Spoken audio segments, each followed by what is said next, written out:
shkruam një program me ekspertët më të mirë. Kam punuar mbi 100 djem, vajza, burra, gra për ta shkruar. Çfarë ka ky program për pensionistët? Po e nis nga ju.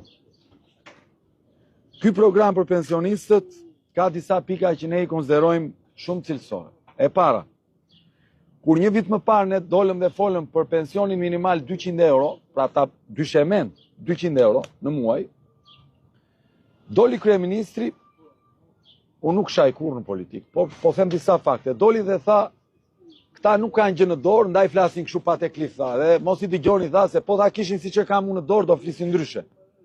Dhe njerëzit që dëgjojnë, edhe pensionistët thonë, ore, i zoti shpiset di më mirë, ku i pikon qatia. Dhe si me thënë fjala e ti, zine një farë vëndi.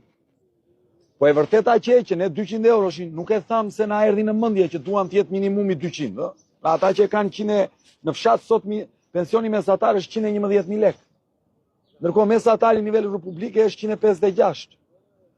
Ne nuk e thamë nga qefi. Ullëm me panon, ullëm me shok, miq, të gjithë dashamirësit dhe thamë, çfarë ka thënë avokati i popullit në 2 raporte?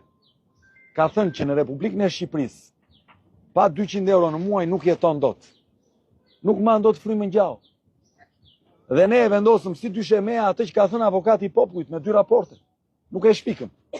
Në fillim kryeministri tha, mos i dëgjoni, tha se s'kan gjendon ndaj flasin kështu. Pastaj tha për të na bërë ne qesharak dhe jo të besueshëm, tha ata tha janë me qëllima fluturus, tha.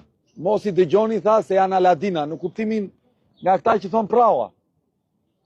Çfarë ndodhi? Muajt kaluan, diskursi filloi zuri vend. Pensionistët filluan dhe e kuptuan që kjo nuk është çështje tifozërie, kjo është çështje nevoje.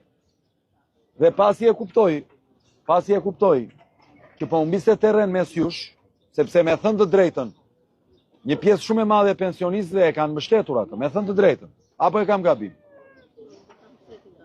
Çfarë bëri? Doli tani dhe tha, do ta bëjmë pensionin minimal, tha 200 euro. Po dale, ti sigur the nuk ka lek? Ti sigur the nuk ka mundësi? Si ka mundësi tani u bë 200 euro?